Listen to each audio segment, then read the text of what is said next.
In Russia's Sverdlovsk region, a string of elderly women were murdered in their own homes between 2002 and 2010. The killer was not a man, but Irina Gaidamachuk, a woman who posed as a friendly visitor, striking in broad daylight.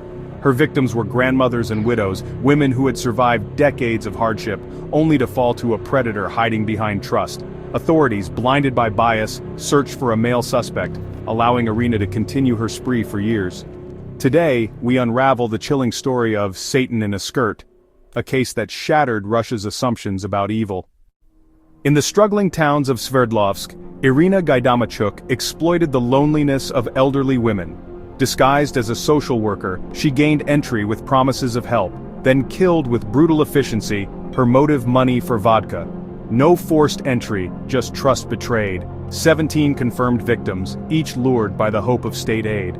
Her crimes exposed the fragility of Russia's social safety net and the dangers of underestimating female killers. Irina's story is a stark warning. Evil can wear the most ordinary mask. The elderly of Sverdlovsk lived in isolation, relics of a vanished Soviet era, surviving on meager pensions and distant memories. Their trust in authority, a habit from the past, became their undoing. Irina didn't need to break in. She simply knocked, pretending to care. The social fabric was so frayed that a killer could move unnoticed, preying on the forgotten. In this landscape of poverty and loneliness, Irina found her perfect hunting ground. Irina's victims were women living alone, their only defense a locked door and hope for kindness. She posed as a social worker, offering help, and was welcomed inside. Her true weapon was her ability to seem harmless. Each visit was carefully planned. She observed routines, selected the most isolated, and struck when no one would notice. The absence of forced entry baffled police, but for Irina, trust was the key. Her victims opened the door to a promise of help, and met their end instead. Each victim was more than a statistic. They were matriarchs, survivors, and the heart of their families. Irina's violence was shocking, her motive heartbreakingly simple. A few rubles for vodka, paid for with lives. Police searched for a male suspect, never suspecting a woman could be so ruthless. The social worker disguise turned a symbol of care into a tool of death. In the end, these women were perfect prey, isolated, trusting, and invisible until it was too late. The environment that allowed Irina Gaidamachuk to flourish was not just one of social isolation, but also of systemic failure. The law enforcement and social services of the Sverdlovsk region in the early 2000s were underfunded, overwhelmed, and operating with outdated methods. The vastness of the region meant that police departments in different towns and cities rarely communicated effectively. A murder in Krasnoufimsk was treated as a local crime, separate from a similar murder in Yekaterinburg or Nizhny Tagil. There was no centralized database or task force dedicated to spotting connections between these seemingly isolated incidents of violence against the elderly. This fractured jurisdiction was a killer's best friend. Gaidamachuk could strike in one town and then move to another, miles away, knowing that the investigators in the new location would likely be unaware of her previous crimes. She exploited the bureaucratic cracks in the system, her killing spree flowing through the gaps in communication between different police forces. For years, authorities failed to connect the dots, attributing the deaths to a general rise in crime rather than the work of a single methodical predator. They were fighting a scattered battle, unaware that they were facing a unified enemy who was always one step ahead. Furthermore, the social services system itself was in a state of disarray. Social workers were tasked with managing impossibly large caseloads, with little time or resources to provide meaningful, regular contact with the elderly they were supposed to be monitoring. A real social worker might only visit a pensioner once or twice a year. This infrequency made Gaidamachuk's story plausible. When she appeared at a victim's door, it wasn't unusual. It was simply an unexpected visit from an overburdened system. The very institution she was impersonating was too stretched to even realize its identity was being stolen and used for murder. This decay created the perfect storm. You had a population of vulnerable, isolated victims who were conditioned to trust authority figures. You had a police force that was fragmented, under-resourced, and blinded by gender bias, searching for a man who did not exist. And you had a social support network that was too broken to protect its charges, or even detect a pattern of abuse. Irina Gaidamachuk did not just commit a series of murders, she exposed the deep-seated rot within the institutions designed to keep society safe. Her reign of terror was as much an indictment of a failing system as it was the act of a single depraved individual. In 2002, in Krasnoyarsk, Irina Gaidamachuk began her path of violence, driven by a need for money to buy vodka. She targeted an elderly woman approaching her apartment with a plausible story. Gaining entry with a request for a glass of water, she seized her moment. She retrieved an axe and launched a brutal attack, far exceeding what was necessary. After taking her victim's life, Gaidamachuk searched the apartment for valuables, finding only a pitiful sum. For this paltry amount, a life had been violently taken. She left, melting back into the city, leaving behind a scene of carnage. The murder was logged, but its true significance was missed. A serial killer had been born. To comprehend the sheer brutality of Irina Gaidamachuk's crimes, one must first understand the all-consuming nature of her addiction. By the early 2000s, Irina was in the grips of severe alcoholism. Her days revolved around a single, relentless pursuit: obtaining enough money to buy vodka. This was not a casual habit. It was a physical and psychological dependency that overrode every other aspect of her life, including her roles as a wife and a mother. Her husband, Yuri, was aware of her drinking problem and strictly limited her access to money. He believed he was helping, but his refusal inadvertently pushed her toward a monstrous alternative. When Yuri denied her cash, Irina's desperation would reach a fever pitch. The physical cravings and mental obsession would become unbearable. It was in these moments of intense need that the thought of murder took root and blossomed. She discovered a direct and terrifying solution to her problem. The elderly women living alone in her community were not people to her. They were potential sources of income. They were vessels containing the few thousand rubles she needed to silence the screaming demands of her addiction. Her logic became a twisted, simple equation where a human life was worth the price of a few bottles of cheap vodka. This motivation separated Gaidamachuk from many other serial killers whose crimes are driven by psychological fantasies of power, sadism, or sexual control. For Irina, the killing itself was a means to an end. It was a grim, transactional chore she had to perform to get what she wanted. In her confessions, she would describe the process with a chilling detachment, as if detailing a mundane job. The act of murder was simply the work required to unlock the reward. This pragmatic approach to violence made her so prolific and so difficult to profile using traditional criminal psychology models. However, it is crucial to question whether addiction alone can explain the level of violence she inflicted. Many people suffer from severe addiction without resorting to murder. Gaidamachuk didn't just rob her victims, she bludgeoned them to death with ferocious intensity, often with a hammer or an axe. This suggests that beneath the layer of addiction, there may have been a deeper, colder reservoir of rage and psychopathy. The vodka may have been the catalyst, the fuel that lowered her inhibitions, but the capacity for such remorseless violence had to have already been present, waiting for an excuse to be unleashed upon the world. As the years passed, Irina Gaidamachuk's murders fell into a chilling pattern. It began with an elderly woman living alone. She would knock, presenting herself as a social worker. She knew exactly what to say to gain entry, exploiting their trust. Once inside, the deadly play would commence, creating a moment of distraction. The weapon was a heavy blunt object, typically a hammer or axe concealed in a bag. Irina would strike from behind. The attacks were characterized by extreme brutality, blunt force trauma to the head, delivering multiple blows to ensure death. After the murder, she would transition into robbery, searching for cash and small valuables. The similarity between crime scenes should have been a red flag, yet because the murders were spread across different towns, the pattern took years to emerge. Gaidamachuk's methodical repetition became her shield. Irina Gaidamachuk's tools were shockingly mundane. Her signature weapon was the hammer, a common tool, easily concealed in a handbag. It required close, personal, and brutal force, reflecting the raw violence at the core of her crimes. The hammer symbolized her utter lack of empathy. Her persona as a social worker allowed her to bypass locked doors, weaponizing trust. The hammer and the deceptive handbag created a uniquely terrifying killer, a wolf in sheep's clothing. This allowed her to move undetected, her true nature hidden behind a facade of normalcy.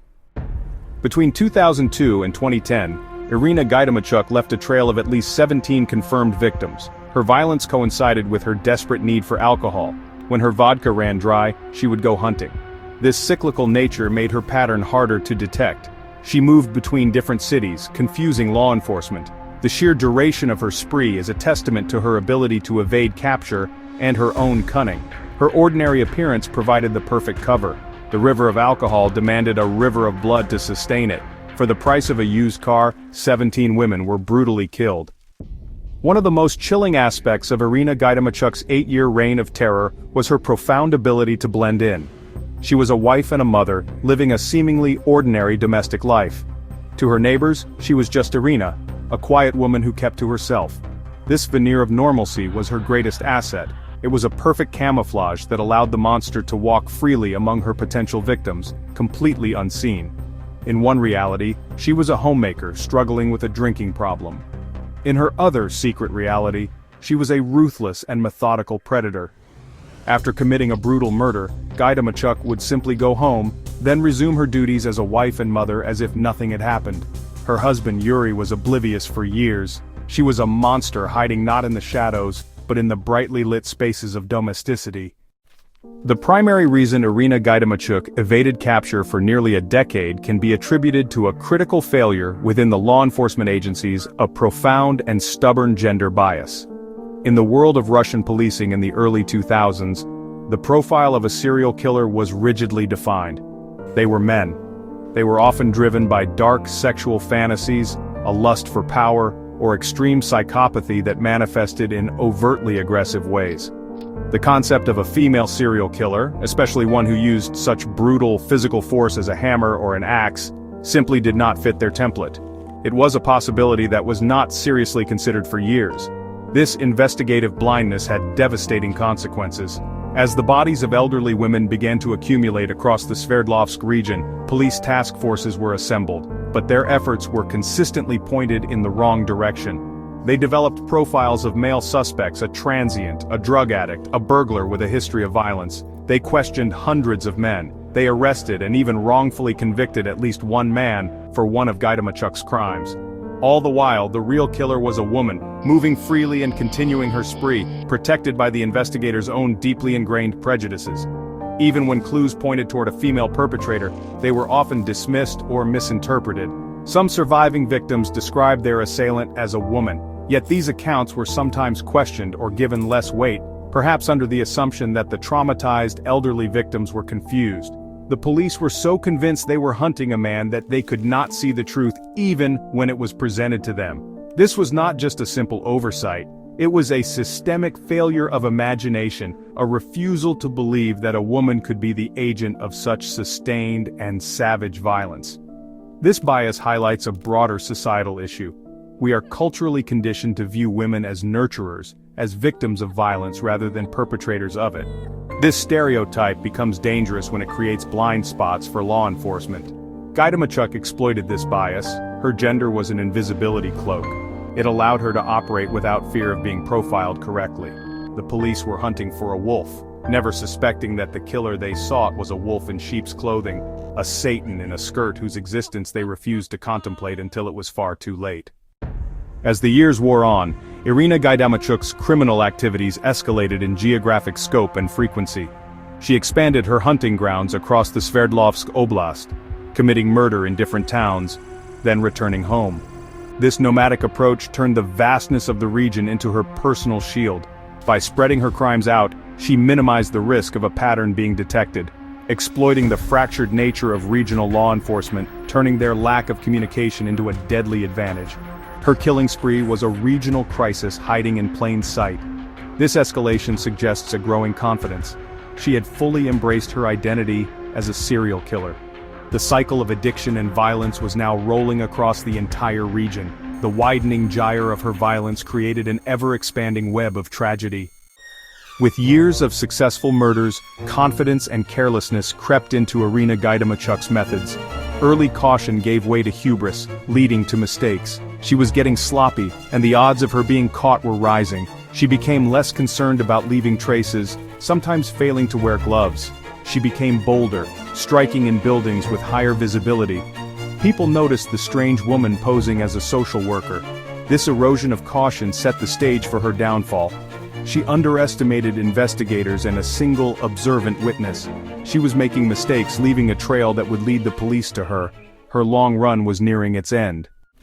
For nearly a decade, the investigation into the murders of elderly women across the Sverdlovsk Oblast was a frustrating journey down a series of dead ends. The crime scenes were scattered and separated by months, even a year. This made it incredibly difficult for overworked police departments to see the bigger picture. They were treating individual murders without diagnosing the presence of a serial killer. The investigators' focus on a male suspect was their single greatest stumbling block. This acted like blinders, preventing them from seeing the evidence for what it was. All while the real killer, Irina, continued her deadly work, shielded by their flawed assumptions. The few clues that pointed towards a female perpetrator were tragically overlooked. This long period of stagnation created a climate of fear and helplessness. For 8 long years, the investigation went nowhere, a testament to the devastating power of a single wrong idea. In early 2010, Irina Gaidamachuk's thirst for vodka drove her to kill again. She selected another elderly woman. Her methods were routine, posing as a social worker to gain entry, then unleashing brutal violence. But this time something was different. As she left, 2 painters saw her exiting the victim's flat. Their testimony provided a crucial lead, breaking the long-held theory of a male perpetrator. This crack in the case was about to break it wide open. The witness's description led to a composite sketch, the first real face attached to the phantom killer. The sketch was circulated, old cases were re-examined, and the dots were finally connected. Gaidamachuk's final murder would unravel her secret life. The creation of the composite sketch was the first major breakthrough in the case. For years, investigators had been chasing a faceless man. Now, they had the image of a woman, middle-aged, with plain features, the kind of person who could easily blend into a crowd. This sketch was distributed widely, and police began the painstaking process of re-examining evidence from the long list of unsolved elderly murders. They started to look at the cold cases not as isolated incidents, but as potential pieces of a much larger, more terrifying puzzle. The hunt for Satan in a skirt had officially begun, though they did not yet know her name. The real turning point came when investigators decided to reevaluate the forensic evidence from past crime scenes through this new lens. They revisited the file of a murder that had occurred in Yekaterinburg. At that scene, crime scene technicians had managed to lift a partial fingerprint from an object the killer had touched. At the time, this print had been run through the police database, but it had yielded no matches against known male criminals. It was a dead end. But now, with the focus shifted to a female suspect, the investigators had a new idea. They decided to run the fingerprint against a different database, one that included prints taken from women who had applied for certain government services or had minor non-violent offenses. It was a long shot, but it was their best hope. The print was submitted, and the computers went to work. The result was a direct hit. The partial fingerprint from the murder scene matched a print on file belonging to a 42-year-old woman from Krasnoyarsk named Irina Gaidamachuk. At that moment, after 8 years of searching, the phantom finally had a name. The police knew who their killer was. The pieces of the puzzle fell into place with breathtaking speed. Investigators now had a name, a face that matched the sketch, and a home address. They quickly discovered that Gaidamachuk's friend had recently tried to pawn some items that were later identified as belonging to the final murder victim. The case against her was solidifying by the hour. A task force was immediately assembled to locate and arrest her. The years of frustration and dead ends were over. The breakthrough, a combination of modern forensic technology and a simple willingness to abandon a flawed theory, was about to bring one of Russia's most prolific serial killers to justice. In May of 2010, police descended on Irina Gaidamachuk's apartment in Krasnoyarsk. When apprehended, she showed no surprise. The woman was a calm, almost placid middle-aged woman. The notorious Satan in a skirt, the killer who had terrorized the elderly for 8 years, was finally in handcuffs. Once in custody, Irina confessed in a chillingly detached tone. She recounted posing as a social worker, gaining trust, and bludgeoning her victims to death. She admitted to 17 murders, possibly more, blurring together over the years. Her motive was simply to get money for vodka. There was no remorse, just a grim necessity to fund her addiction. Her statements closed nearly 24 cold cases. With her confession secured, the investigative chapter of the Gaidamachuk case came to a close. The 2012 trial of Irina Gaidamachuk was a media sensation in Russia. The public was horrified and fascinated by the plain middle-aged woman in the defendant's box. Her 17 confirmed murders sparked shock and anger. The brutality of her crimes, committed for pitiful sums, was incomprehensible. The court found her guilty, and the prosecution argued for the harshest penalty. However, Russian law at the time prevented women from receiving life sentences. The maximum sentence was 20 years. When the judge handed down the sentence, the courtroom erupted. The public was outraged, feeling justice had not been served. The case sparked a fierce national debate about gender equality in the Russian justice system and the need for legal reform. While Irina Gaidamachuk was the killer, some investigators have long suspected, was she really acting entirely alone? Her crimes were numerous and widespread. The theory of an accomplice stems from the practicalities of her operation. She would steal jewelry and trinkets. To get cash for vodka, she would have needed to sell them. Did she have a fence who helped her liquidate the stolen goods?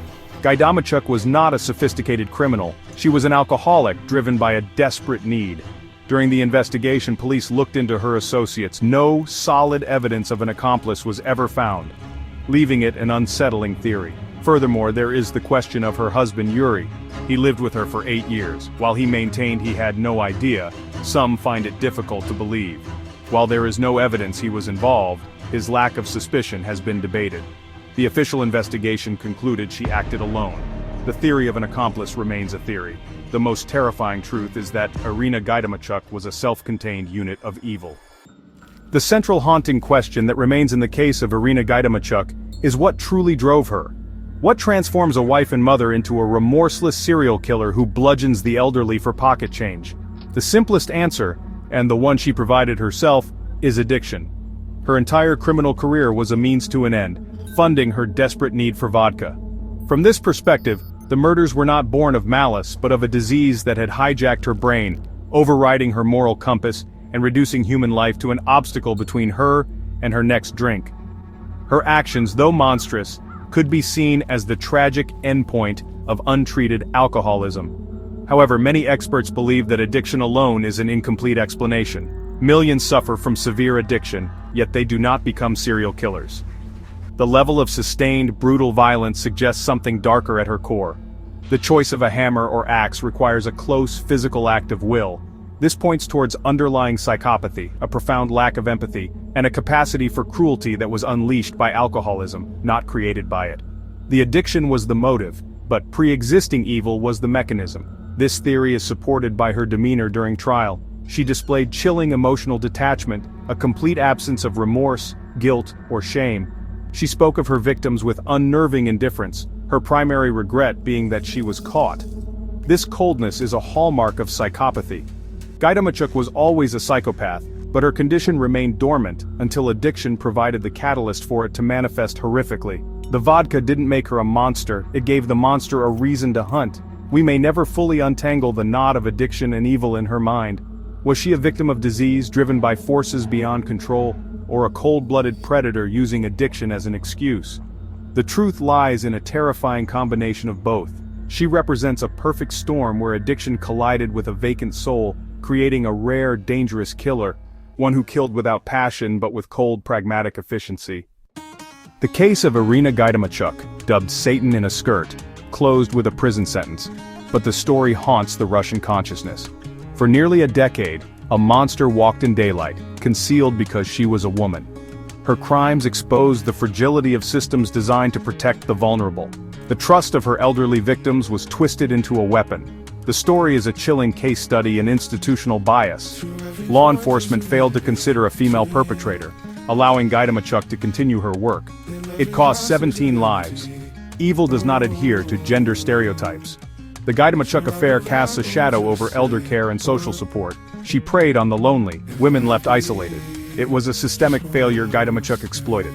The legacy of Satan in a Skirt is a lesson on seeing past our biases.